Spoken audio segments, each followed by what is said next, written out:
Welcome to the channel, everybody. Welcome to another episode of Scientology Stories. I'm joined by my wife, Claire, here today. Thank you for joining us. Happy Sunday to everybody.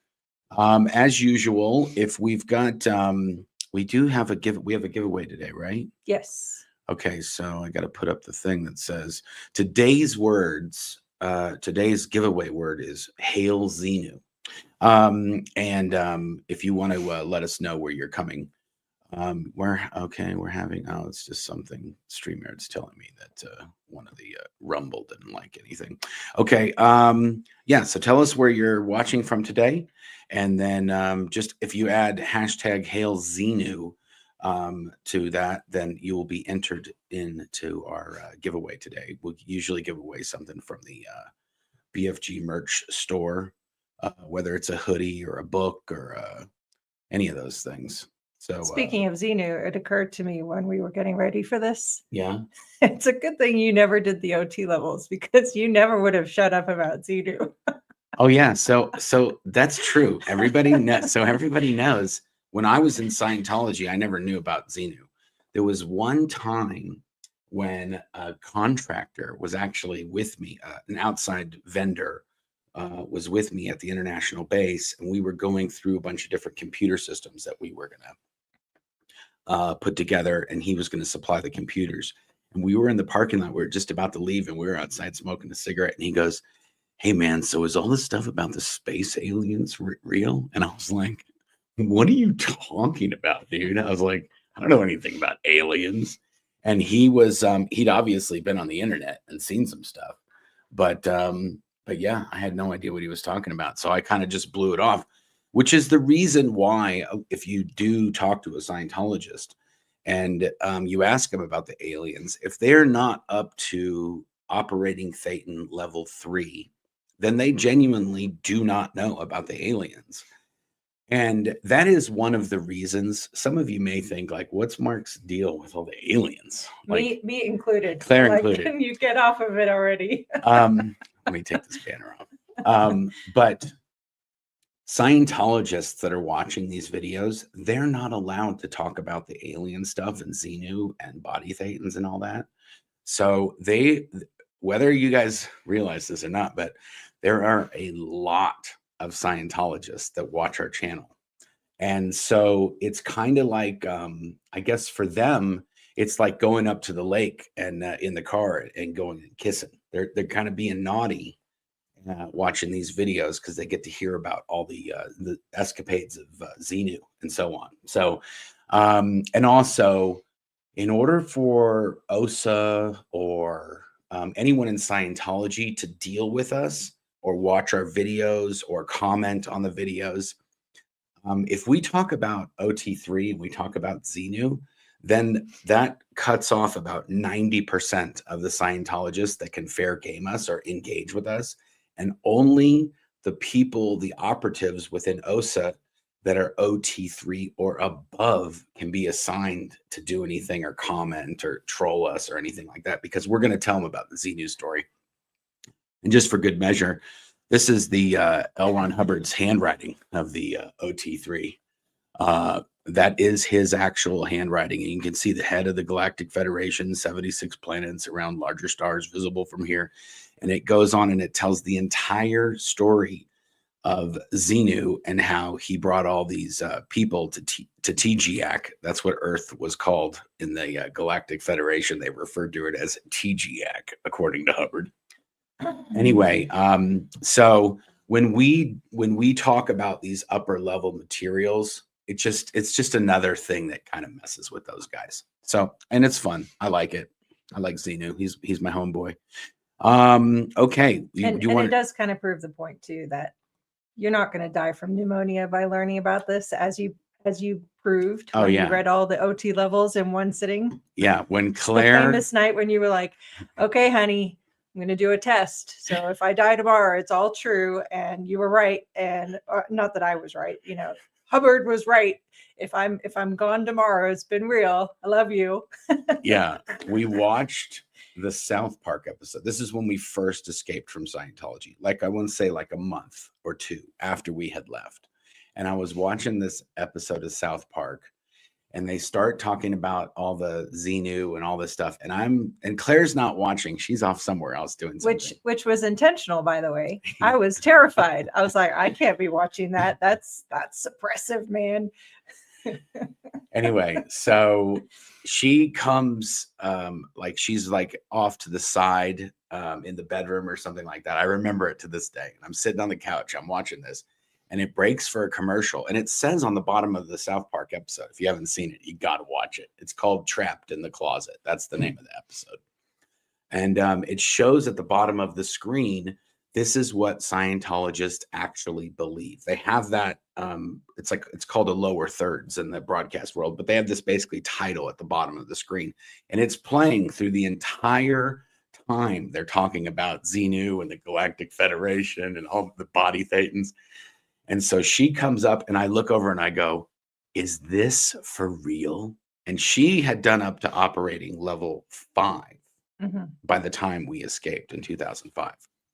So she goes, basically, pretty much, yeah. And I was like, you've got to be kidding me. And then I thought about that guy who asked me about the aliens. He knew more than I did. Yeah. He was only at the base for an hour or two, and he already knew more. Yeah. And I think I should add to my comment that I didn't watch it. It's not that I believed it or anything, but at that point, they still had leverage, imagined leverage, that I felt like, oh, if I don't watch it, then there's a chance I might ever be able to talk to my family ever again. And then, of course, well, the rest is history on that. Disconnection is alive and real, folks. That ship sailed. Yep. But you mind wiped me. I was going to tell something else about the guy you were talking to about the aliens. I don't remember. Anyway, it'll come back. South Park. It's all good. It's all good. But anyway, the thing I was going to say though is that, oh yeah. So after I watched the episode, I was like, that's no way that can be real. And then, so I went on the internet and I did find operating Thetan level 3, 4, 5, 6, and I read every single one, cover to cover, every single thing that I could find on the internet. And so by the end of the night, I was OT8. Okay. And I thought to myself, and I said to Claire, we got into bed, and I said, hey, if I don't wake up in the morning, then that was it, man. I jammed all those OT levels down tonight, all in one sitting. And then the next morning when I woke up, and I literally took a deep breath and went, not even a sniffle. Anyway, today's video, we are going to talk about L. Ron Hubbard's birthday. When we were in Scientology, L. Ron Hubbard's birthday is celebrated every single year.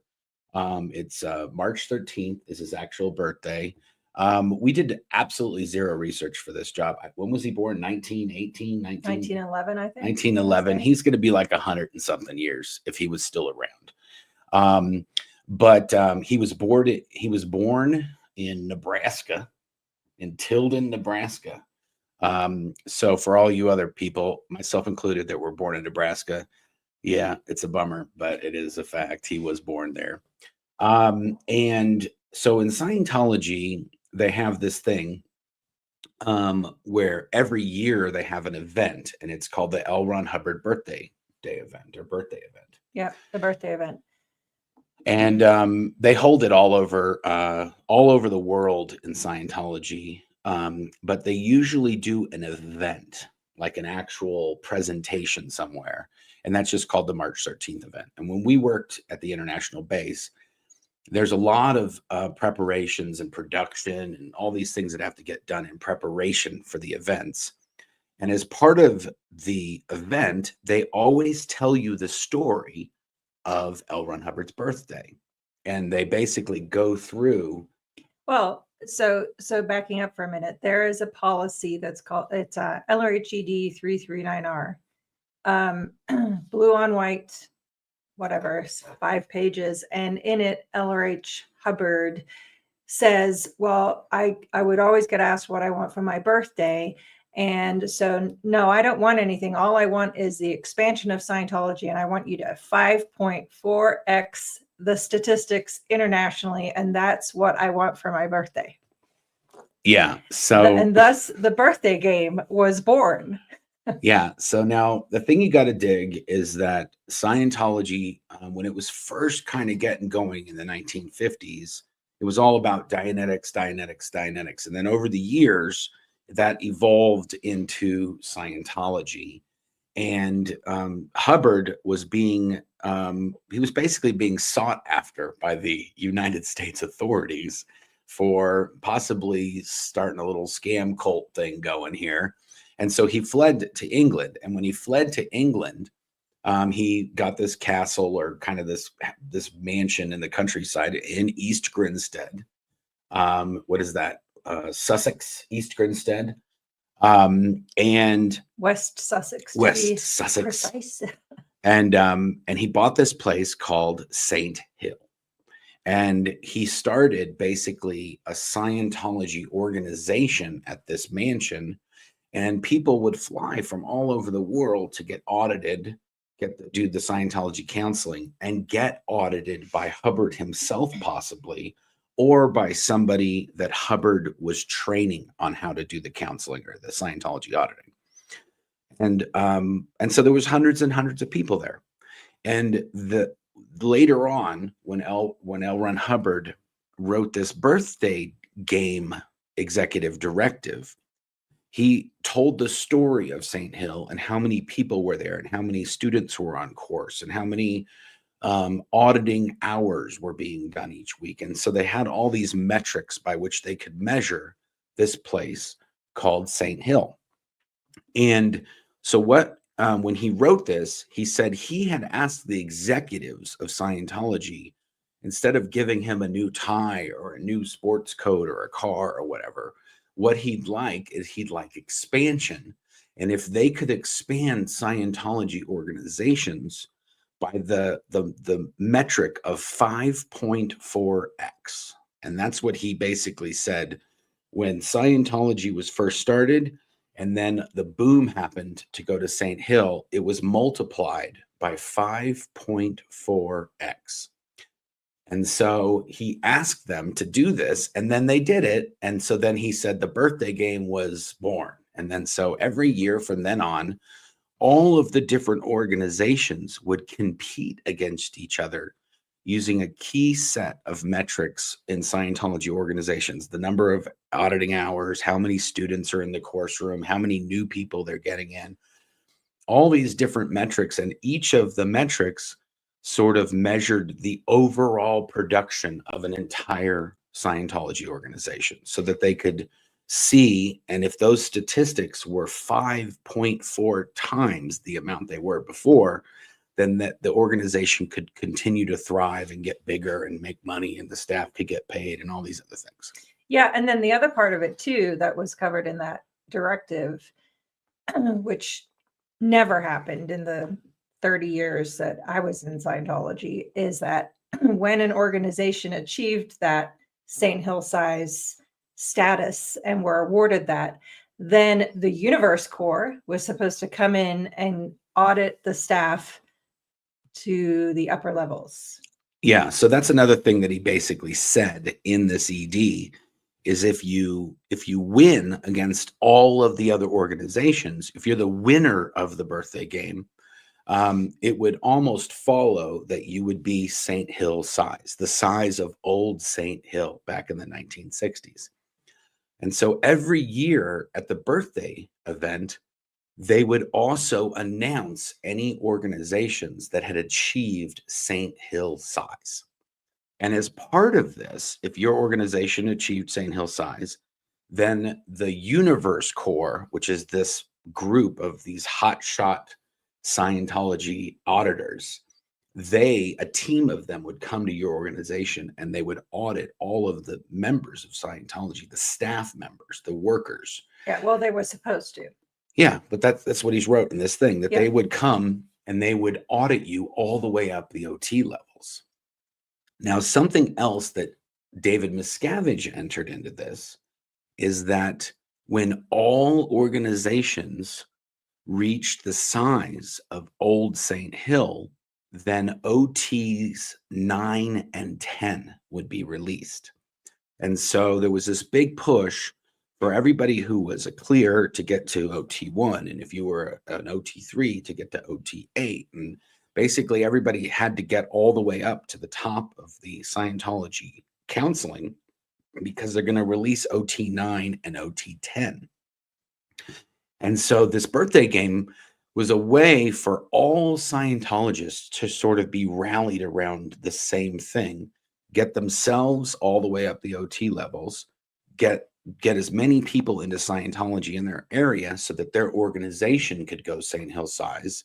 And if that meant donating money or joining staff or whatever it was to make their organization as big as this St. Hill back in the 60s, and based on this L. Ron Hubbard executive directive, then Scientology would clear the planet. Yep. So that is sort of the story of L. Ron Hubbard's birthday and how that went. Okay, and when we were in Scientology, everyone in Scientology knows about the birthday game.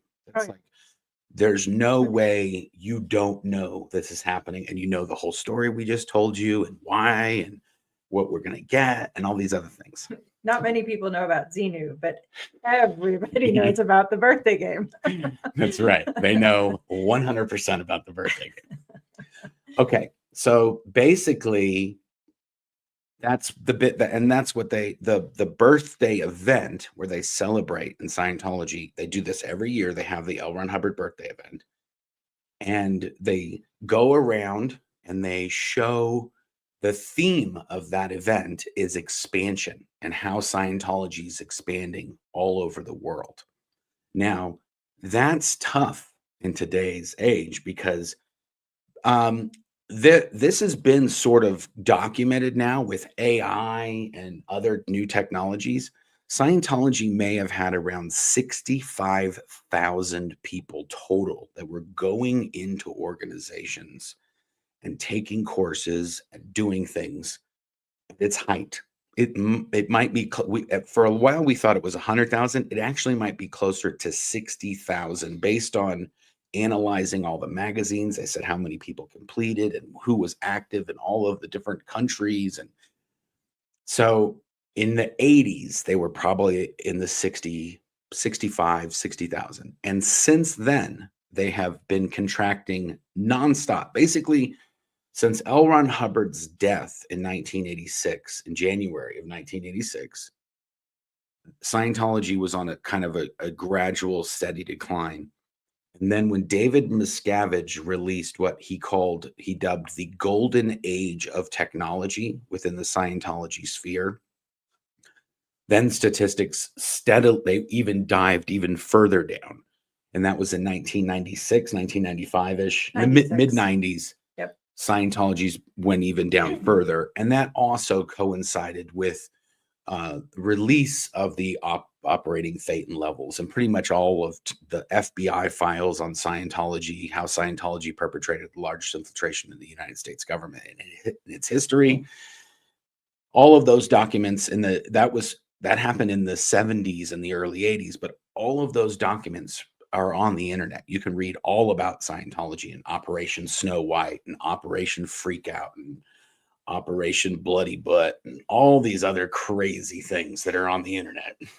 And so as the more information people have on Scientology, the less people get into Scientology. This is an inoculation session right now. Okay. So you don't fall prey to Scientology and their nonsense.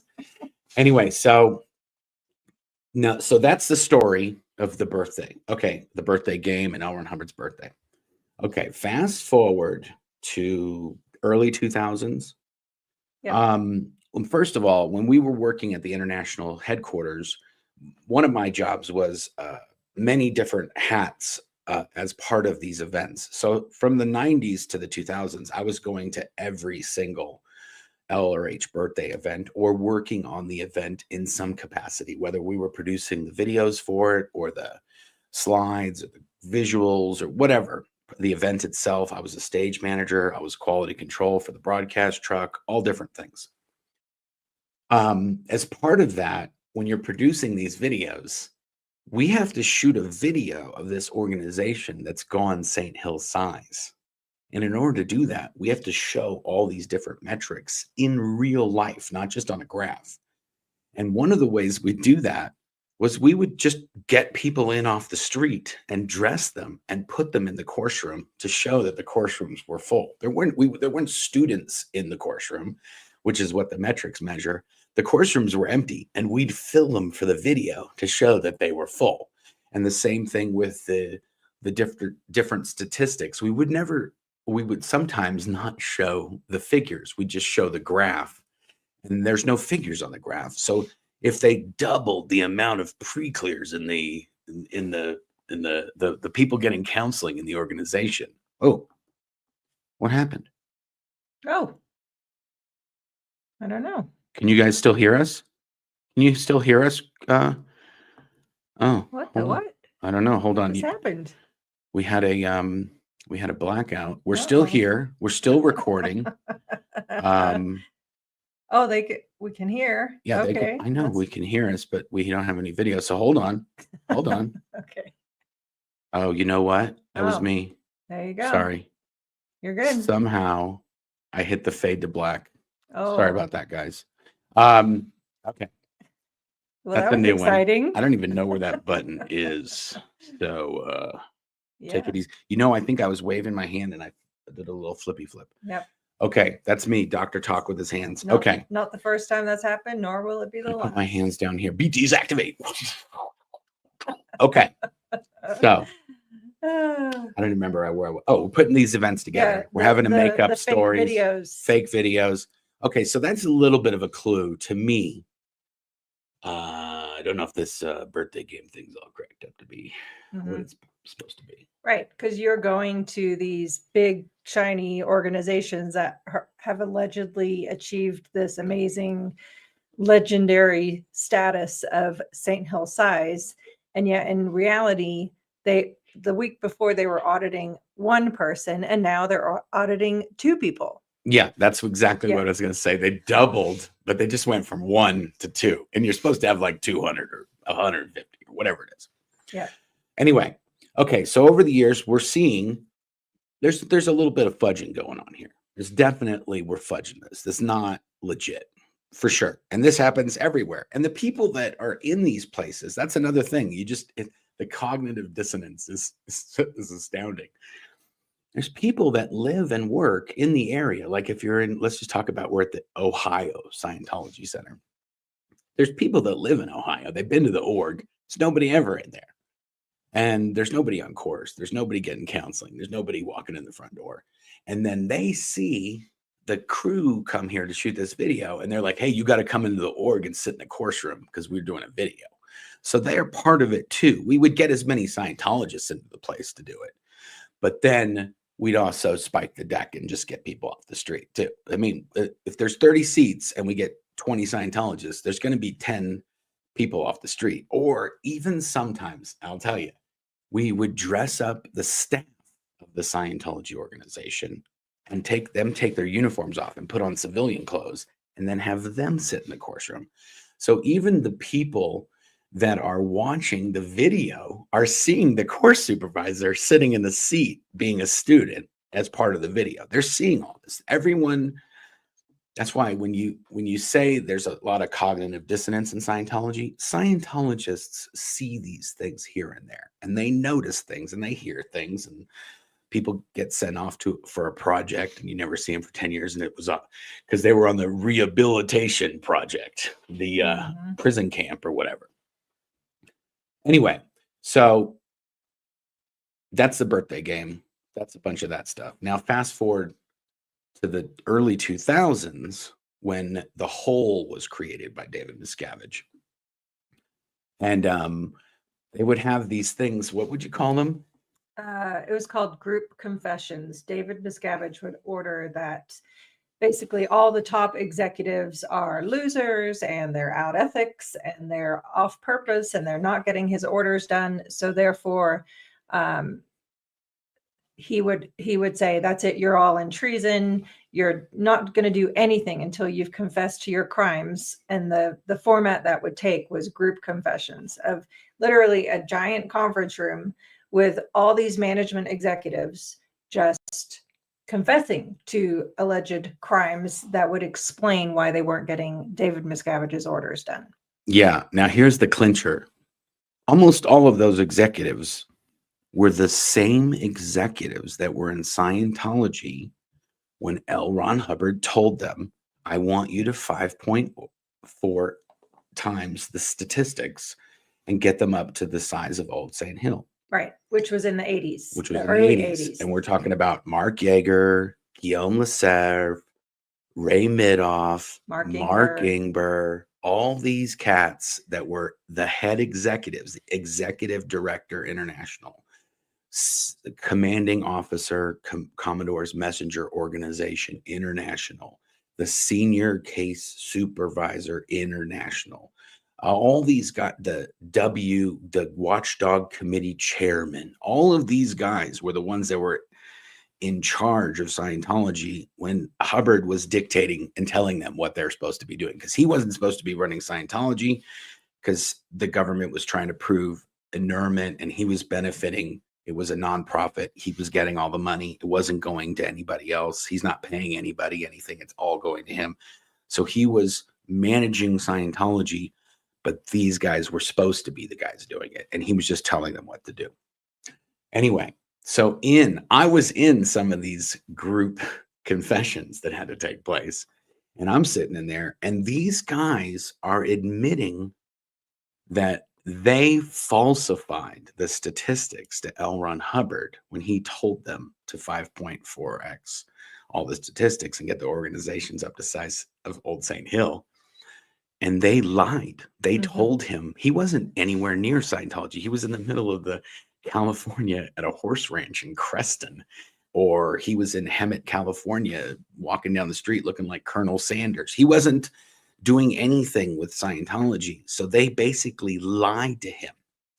And the person that was in charge of getting messages to L. Ron Hubbard was David Miscavige. So they would say, these are the reports of what's happening in Scientology. And they would write those up and they would give them to Miscavige, and Miscavige would bring them to this guy named Pat Broker. And Pat Broker was the one actually with Hubbard. And then they would meet at a phone booth off of a highway in Riverside.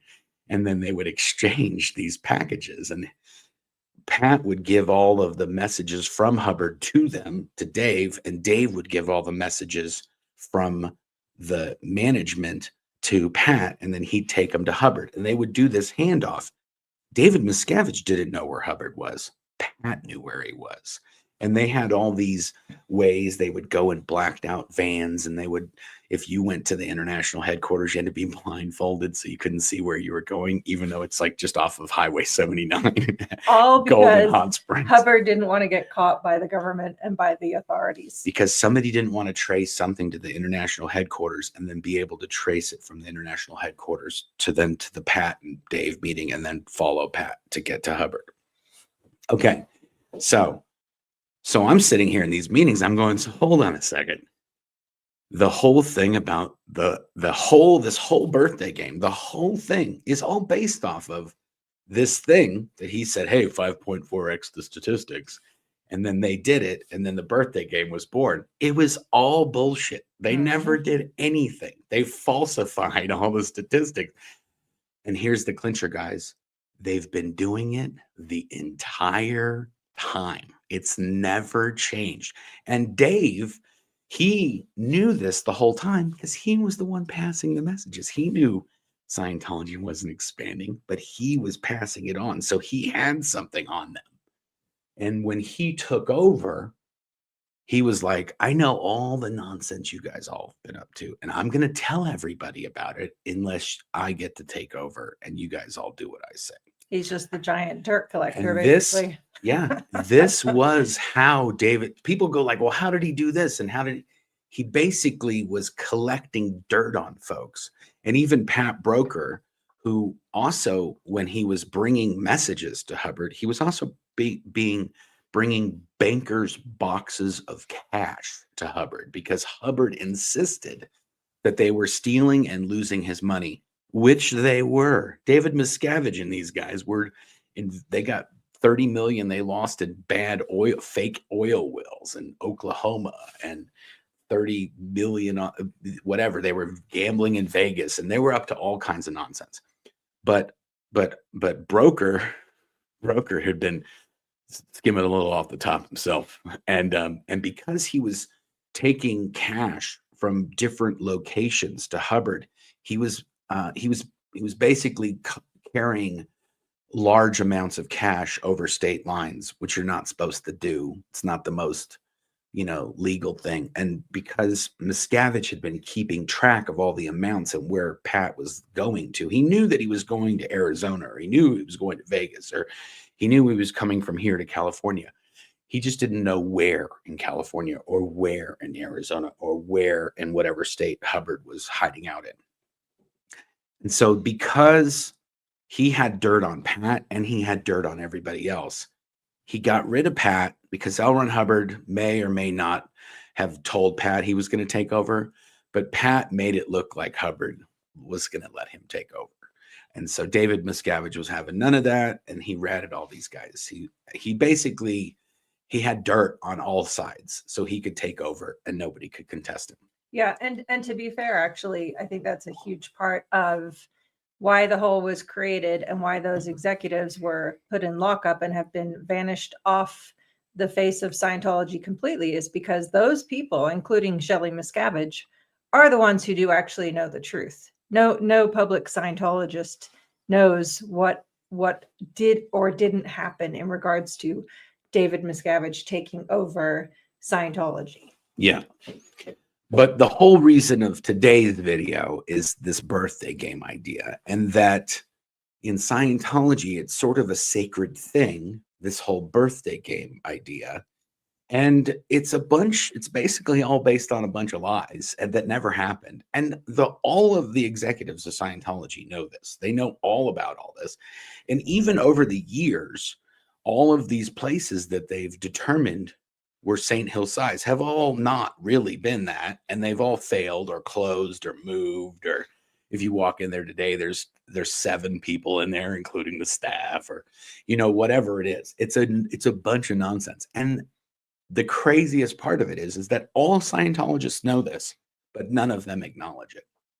And even so much to the point that when Miscavige realized that the St. Hill size thing was a dud and they're never going to be able to do it, he changed the requirement to release OTs 9 and 10 to all organizations need to be ideal orgs. Right. So this ideal org standard is not a metrics-based standard anymore. It's a building-based standard. And the strategy switched over this is Miscavige. This is all Miscavige. L. Ron Hubbard in Hubbard policies and Scientology policies has stated that the exact opposite of what the ideal organization program should be. He said, you don't need fancy quarters. You don't need snazzy this. You don't need real estate. You just need to counsel and deliver Scientology technology to the people, and your organization will be giant. Yeah, and then Hubbard said too, no fundraising, no donations. That's right. None of that. That's right. Hubbard said that he basically said that's a good point. He said there's 2 things that are forbidden in Scientology: conventions, or what they now call events. Hubbard said never to do those, and he said don't do fundraising. And those are the 2 things that Miscavige solely does now. He just gets they basically buy status in Scientology. Patron, Glutus Maximus, meritorious, and they give him $10 million, and he gives them like a just giant bowling statue. And that these things are expensive. Like some of these trophies are like $10,000 for these Scientologists. I don't even know where you put them. You have to have a custom stand just to hold these things. Anyway, so that's sort of it became by historic buildings, and some of these buildings are so big when and this is one of the last kind of things when right before we left was when the ideal org thing was really taking off in the early 2000s. Yep. And I was doing the audiovisual in all these I went to New York. I did a bunch of stuff in Los Angeles. I had guys when we went to Africa, and we were putting in theaters, and we were putting in new projection screens and we were getting a ton of dough to trick out the audiovisual for these new ideal organizations. And we had just done one in Boston. No, Buffalo. We had done one in Buffalo, and we said, hey, what's happening? Why can't you guys use this projection screen? The place just went ideal, and they just got all this new stuff. And we needed them to take a picture of their theater in operation so that we could do compliance on our end, that we had done the stuff we were supposed to do and submit it.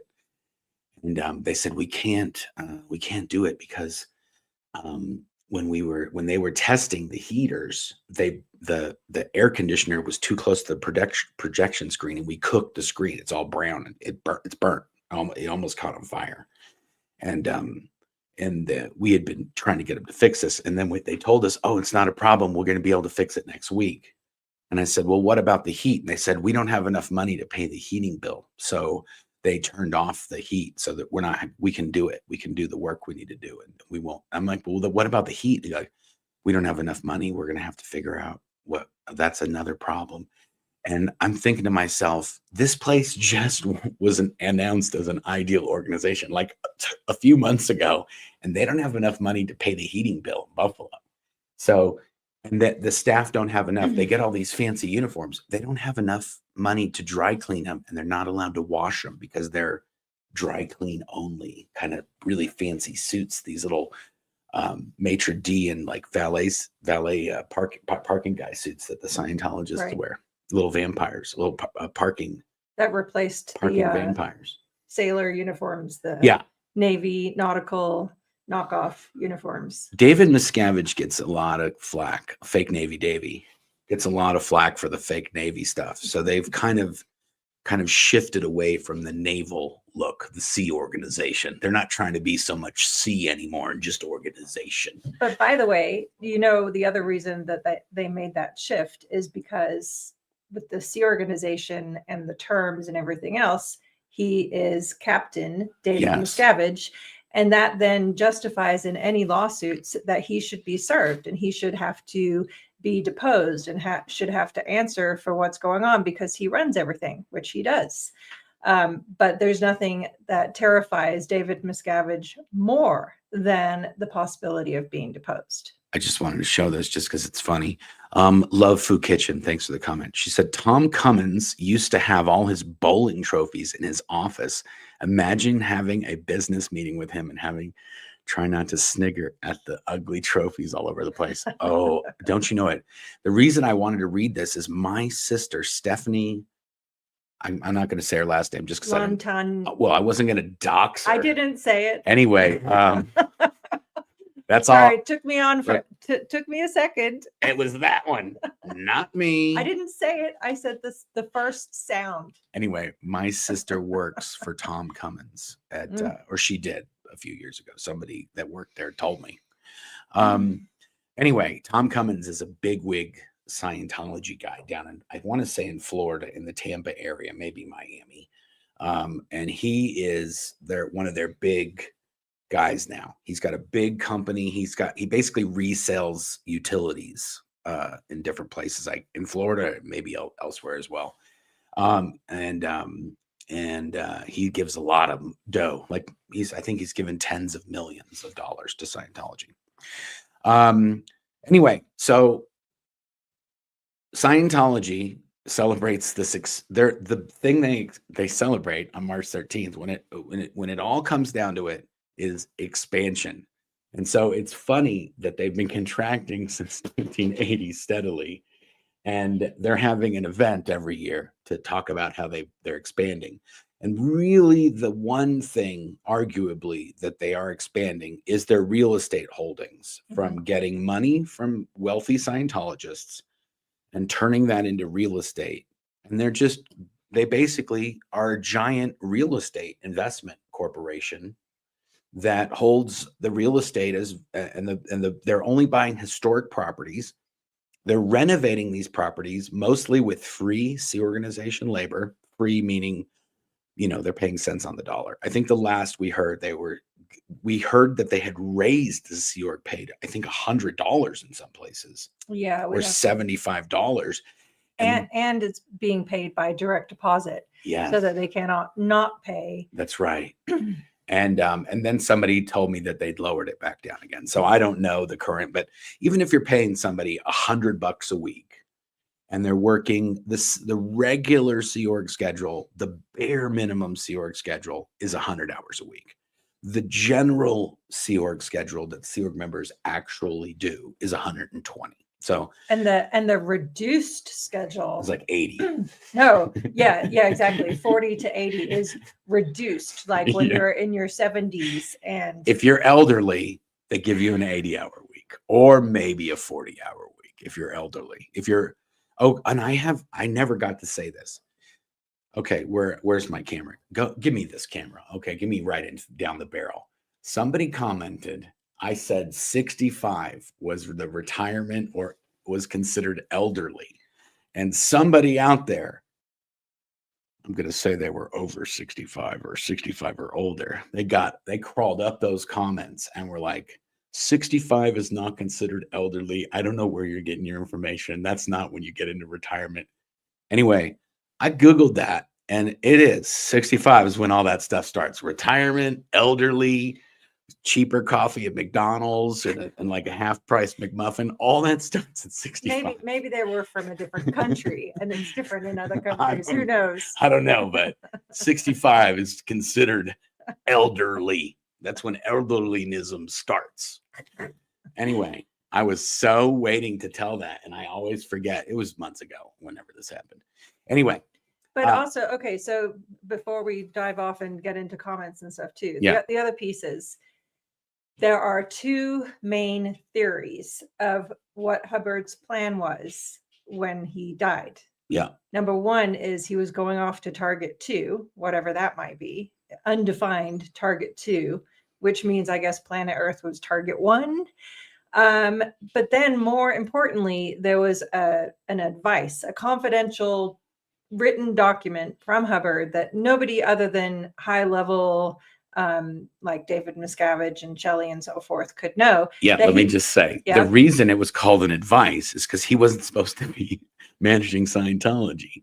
So everything that he wrote to them, they titled them advice so that he wouldn't get in trouble if they found all these documents.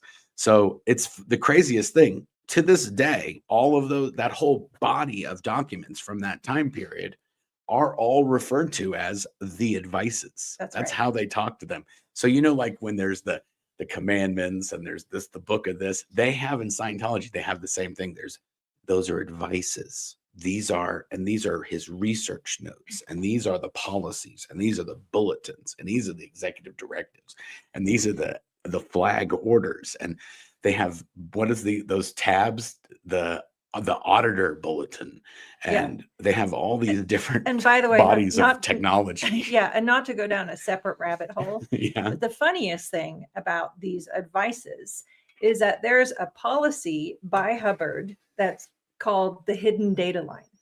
So any Scientologist would be like, there's no such thing as advices. That's you're promoting a hidden data line, which is a suppressive act. But in reality, 100%, I mean, there's thousands of advices. From everything, how to wash a car, how to wash windows. Oh, and this is the other thing. There was a project for a long time to take these advices and then issue them as executive orders or executive directives, or in the Golden Era Productions, we have these things called Cine executive directives, Cine standing for cinematography. So almost all of that body of advices were turned into executive direct. The dude's gone and dead now, so it doesn't matter if he was running it or if he wasn't, or whatever. So they just issued those all as permanent policies for the Sea Organization unit known as Golden Era Productions, they have that body of what they refer to as technology to go from. And some of these things, I mean, there was no internet back then. Right. There was no digital audio. There was no, and these are all, and there's no, there was no video, like high definition 4K video. So there, a lot of these policies and a lot of these directives are based on technology from the 70s and the early 80s, and but they're there, shit. yeah, but there is a computerized database that has libraries of every single one of these bodies of information, lectures. And what's it called? SIR. And what does SIR stand for? Source Information Retrieval. That's the system. And depending on what security clearances you have in the Sea organization, you are, these bodies or these directories of technology are opened up to you.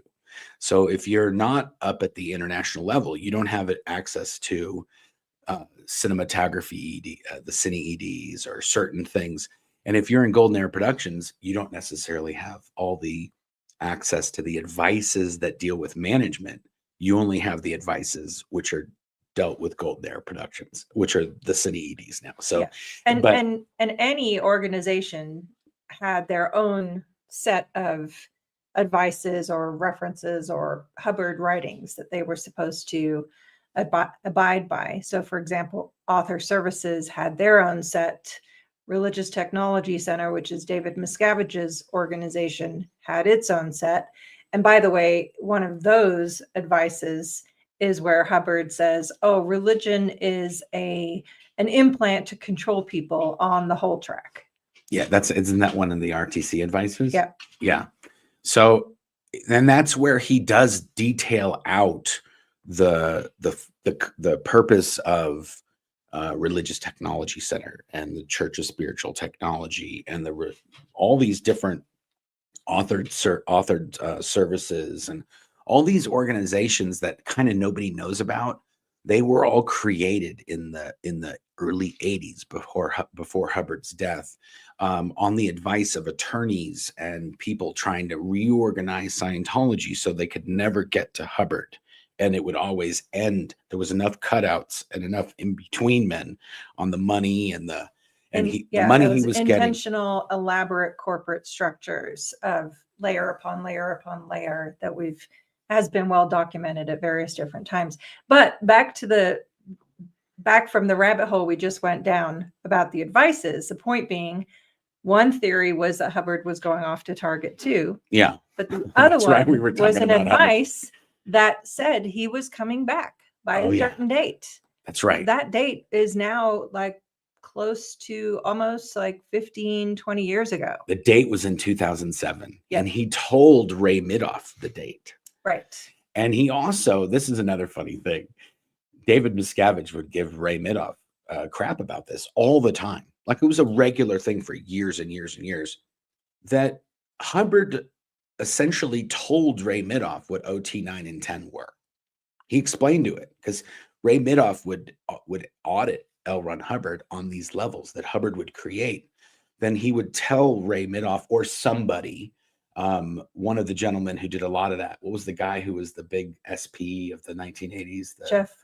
David Mayo. David Mayo was a person that audited Hubbard on the L rundowns and different OT levels and stuff. And Hubbard would tell him what the counseling was supposed to be. And then David Mayo would put L. Ron Hubbard on an E-meter, and then he would do the procedures and whatever. Anyway, Ray Midoff was another one of these guys that Hubbard had entrusted with the technology that he was going to leave behind. And Ray Midoff just forgot what OT 9 and 10 was. just like spaced it. Also, there's somebody asked this in a comment on a video the other day, and I'll just say, he asked if LSD being a disqualification for the Sea organization, when that sort of happened, if that was a result of the government doing all these experiments and kind of secret programs dosing people with LSD. And I think the answer to that is that Hubbard, almost a large majority of the people that joined the Sea Org in its early days in the 70s and the 80s had taken LSD. And so Hubbard spent hundreds and thousands of hours trying to fix these people that would just trip balls in the middle of the day on when they were doing the purification rundown Well, or allegedly. running in the desert. Yeah. No, not allegedly. When Hubbard was researching the purification rundown, he was taking Sea Org members at the base at Golden Era Productions, specifically Golden Era Productions. This is not a lot of people know this.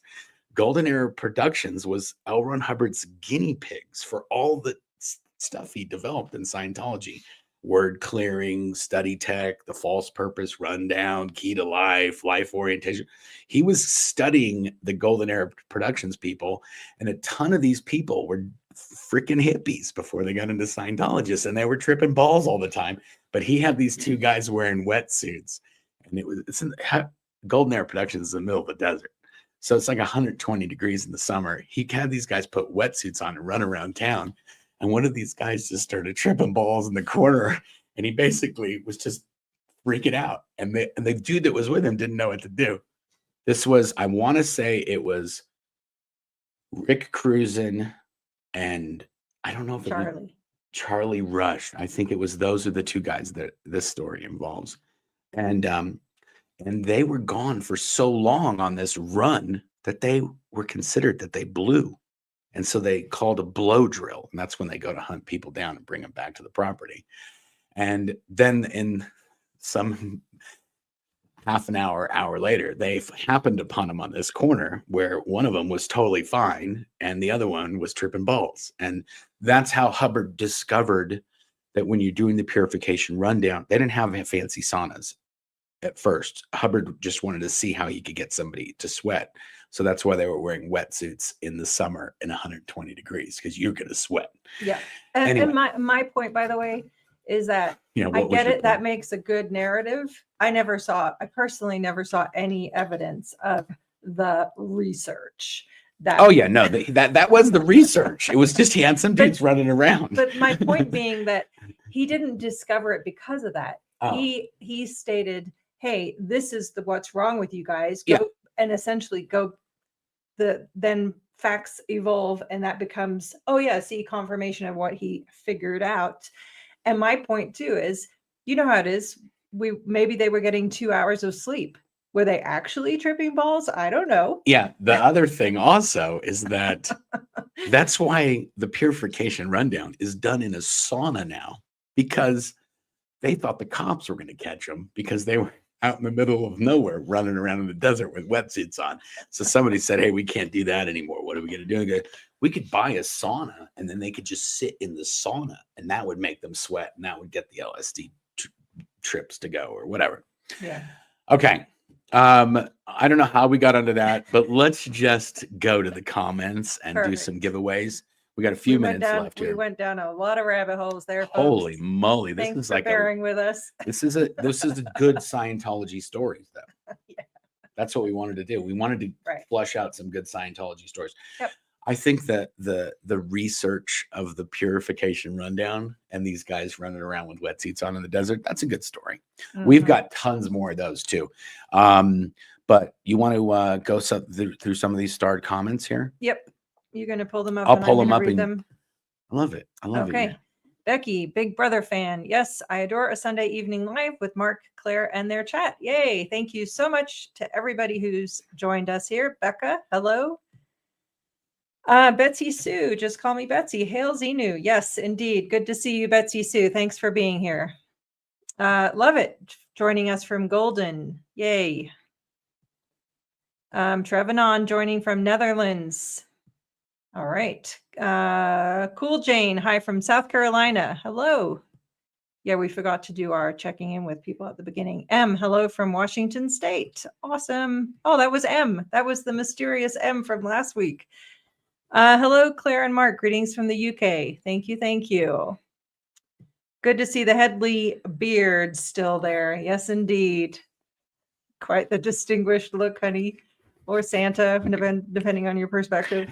Jake Lloyd, you're OT late. I'm OT great. Awesome. Well, there you go. Thank you, Abe, for the super sticker. We appreciate it. We got yeah, that's cool. Thank you, Abe. Yeah. I was looking at his little avatar there. It looks like I don't know. It looks like something out of some video game or something. Nice.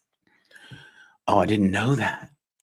Jess, same day as Danny Masterson birthday. Oh, Oh, that's right. his birthday's on March 13th. Good for him. But you want to know another awesome coincidence? Yeah. The date that I escaped Scientology happens to be the date that L. Ron Hubbard died. Oh, I do. I know that. Is it the 26th? 24th. 24th. That's right. Which I didn't even know. So it was a completely unintentional coincidence. Okay, now I normally wouldn't say this, but I just remembered it. And today is the only possibly appropriate day to mention this story. But when we worked at the international headquarters, and Claire can vouch for this, David Miscavige on a regular basis teased Guillaume Leserve and Marc Jaeger of having a relationship with each other. This was a constant thing for many, many, many, many years. And at one meeting, I think it was for a March 13th event. But before you say it bears mentioning they were both married. He made them sleep in bunk beds in the same room, even when they were married to other people. He made them sleep in the same room together. David Miscavige made them sleep on bunk beds. But in a meeting, I want to say it was for March 13th event. He said, and I will never forget this for the only time forever. He said the only expansion that either of them had ever caused in their lives was when they were sticking it to each other in their backsides. That is what David and he used much more profane language. I watered it down, but he said David Miscavige, chairman of the board, fake Navy Davy, accused the executive director international and the commanding officer of the Commodore's Messenger organization of expansion in that method. And by the way, this was not just a one-time instance. He did this he did it so many times. And at the time, Marc and Guillaume were staying in the same building where Shelley and David Miscavige also slept. Yep. And so he, as you said, made them sleep in the same room together. And this bullying and this incessant, just gross, nonstop in meetings with 20, 30 other people, he would speak in explicit detail of what they were up to with each other. Yeah. And it went on so much that eventually Marc and Guillaume were like, that's it. And they took their mattresses out of that room and dragged them across the property to somewhere else. I remember that. And then he yelled at them for taking their mattresses. He said they were making him wrong. And they took their mattresses and dragged them outside. And he made them drag them back at like 3:00 in the morning. Oh, God, I forgot all about that. And accused them of being non-compliant. Anyhow, whatever. Again, another rabbit hole. So let's get back to our comments. We got some super chats coming in. All right. Jason, hello, Marc and Claire. I'm going to Citizens for Responsibility and Ethics in Washington tomorrow to report my findings. Wish me luck. Hope all is well with you. Awesome. Good luck. Becky, Big Brother fan. Question, Claire, how did you cope with the atmosphere of stress working so close to Miscavige and Religious Technology Center? It must have been emotionally traumatic. Yeah, very much so. By the time I left, I was a complete and utter train wreck. There was no easy way to deal with that stress. But it was an environment and a world where you just tried to make it through each day and survive, and under terrible threats of extreme punishment if you failed. So yep, there you have it. That's my short answer. Harvey Denton, thank you for the super sticker. Appreciate it. Barbara Bell, again, super sticker. Thank you. Here's a good one for you, Claire. Okay, Trevanon. Question, Claire, how's your book going? Okay, so it's been a ride. I have now been working on it every day. I'm 40,000 words in roughly. And I have some amazing people helping me, and it's been a ride. So I'm working. I did the beginning part of the book focuses on the 3 weeks after Marc escaped. So, for anyone who hasn't read Blown for Good, Behind the Iron Curtain of Scientology, covers Marc's life in Scientology and his escape, and then how we reunited 3 weeks after. Because you left on January 4th and I escaped on January 24th. So the first part of the book details those crazy 3 weeks, the insanity and everything that I went through in great detail to escape. And then I circle back to being born into Scientology, being named after the state of Claire, French for clear. Just, it's okay. You don't have to tell the whole book. I know. I've been. You don't even have but to a lot get of it now. people- That's it. You know what's going on. A You lot don't of do people it. have asked this question, so I'm giving an in-depth answer. So Okay, there you have it. Read the next super chat. Holy moly. Stay tuned for more. All right, Fancy Pants, longtime and steadfast fans, keep it up. Thank you very, very much. It's not always easy, but we are persistent, if nothing else. I got to show you this one. This is right. Same date. Same Yeah. date that Challenger space shuttle blew up. So I heard this story because Amy Scobie is the niece of Dick Scobie, who was the commander of the Challenger shuttle. And she got called on that day, and on the day the Challenger blew up, because her uncle was the commander.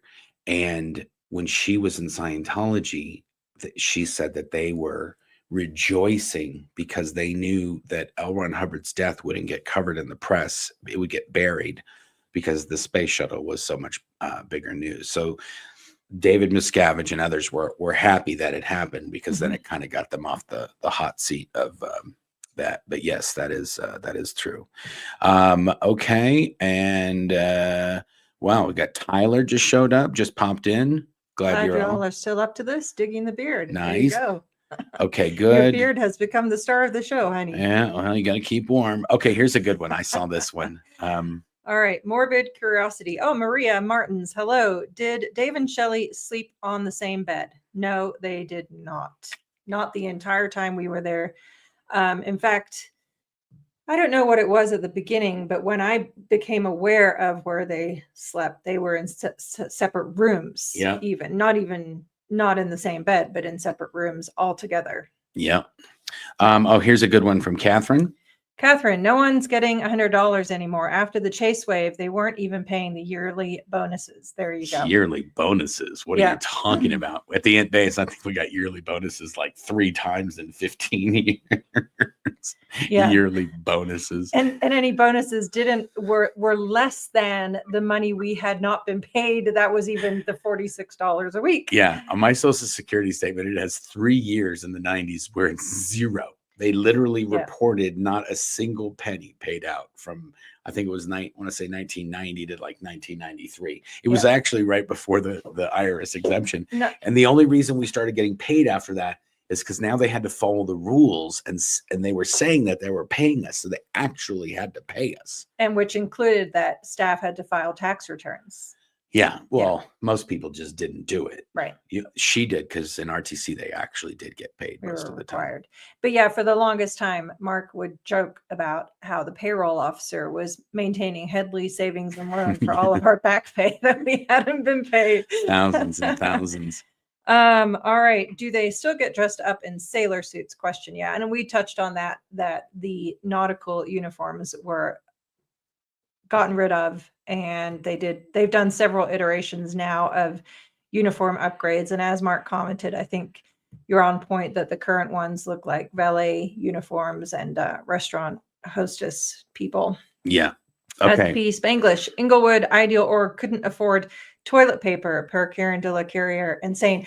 So listen, Inglewood, you just reminded me of something I wanted to say. Yeah. We were in Colorado and we got a phone call saying, hey, come on down and help with the Inglewood org renovations. That's right. I almost went to LA and showed up because I'm like, you called me. Okay. They called us. They're so insane. Like we literally, our lawsuit was going on at that time when they called us. It was crazy. It was crazy. Okay. I think that's going to call it. I'm just going to put some fun ones up. I'll read them real quick. Hey, Marc, Claire and Marc, can you believe Miscavige still celebrates L. Ron Hubbard's birthday? Lols. Hey. Witness. Hello. Oh, we got Apostate Alex. Sorry, I'm late to the party. DBT and turbulation. Oh, so this is Deputy BT and turbulation IC. AO IASP UK reporting for duty. Nice. Good to see you, Alex.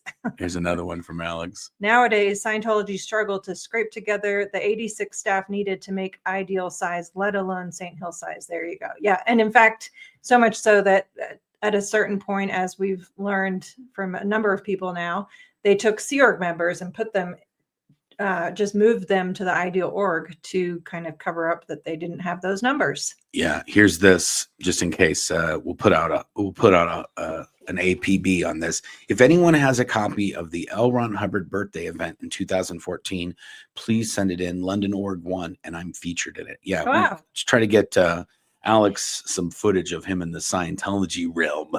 And it's funny. These organizations, when I worked on the events, we would do a thing where we would post-produce the event. It would get edited and remixed, and we would put it out on DVD. And those DVDs would go out to all organizations so they could play the event in their lobbies and bring people in. So there was a time when there was, I think, maybe 30 or 40 of these DVDs had gotten in the hands of somebody who ingested them and put them onto videos. And they were floating around for a long time, many DVDs. So if anybody's got the 2014 birthday event, drop a line to Apostate Alex. Okay, guys, I think that's going to wrap it up. We're going to do our, we do this normally at the end. We do a giveaway. It was Hail Xenu. That was it. Mm-hmm. You want to tell me when to, I got to go up to this screen. Is everybody seeing that? So if you haven't put your hashtag in, now is the time to do it, to be included. I can't. Oh, there it is. What's going on? I don't know, hon. I can't push draw. This is ridiculous. This has been fun. We're continuing to iron out the bugs of being rusty from being gone for a while. I literally cannot go on top and push draw. See if I go right there. Oh, it did it. Oh, yay. Okay. Oh, I almost won. Oh, Claire almost won. Nice. Helen. Congratulations. All right. The spiel is send me an email, claire@blownforgood.com, with a link to the item of your choosing from either the BFG merch store or the SP shop. And we will get that taken care of. Congratulations. And not to be forgotten, thank you to Clara and Catherine, our mods. We appreciate your help as always. Yeah, that was good, guys. Okay, if you want to get any merch, you can go to the Blown for Good store. All copies of my book. We're signing. I think we have like 10 paperbacks that we're about to sell out of? Yeah. I think we have like 10 paperbacks left. Yep. Maybe it's a little more, but it's a handful. They're gone. That's it. I'm not reprinting them. You can get it on Audible, you can get it digital, and there's still some hardbacks as well. But we sign, Claire and I sign every single one if we sell in the store. And then if you go to the SP shop, all of the proceeds from the SP shop go to the Michael J. Rinder Aftermath Foundation. And fake Navy Davy dolls, bobbleheads. We still have signed bobbleheads for both Mike and Leah, and then we have a package that has everything, and we have signed headshots from them and all that stuff. So if you guys want to support the Aftermath Foundation, you can do that, or you can just go directly to the aftermathfoundation.org and you can donate directly there, or sign up for the newsletter so you can keep up with what we're going. That's where the submit your photos. Do we have that still? Go to the SP. Oh no, that was the Sea Org. That was another thing. Yeah, the old thing. I don't think we have a new. Sorry, guys. I'm just got all it's kinds of nonsense today. That's it. Say any last words for everybody? The only other thing I wanted to mention is we've been putting out podcast episodes that featured Mike, our dear friend. We will, I'm sure, do something special in the future. It's too fresh at the moment. So bear with us on that. Yeah. Yep. Awesome. There you go. Thanks, guys. Thanks for joining. And we'll see you next time. Until next time. Bye. This is the part where I have to push a button. Thanks for watching. If you'd like to help support the channel, feel free to check out the merch store link in the description. We have Hail Xenu, Xenu is my homeboy, and BFG branded mouse pads, shirts, mugs, all sorts of other stuff in there that helps us to bring you new content on a regular basis. You can also pick up a copy of my book, Blown for Good, Behind the Iron Curtain of Scientology, in hardback, Kindle, and Audible versions as well. There's also a link to our podcast, and you can get that on Apple, Spotify, or wherever you listen to podcasts.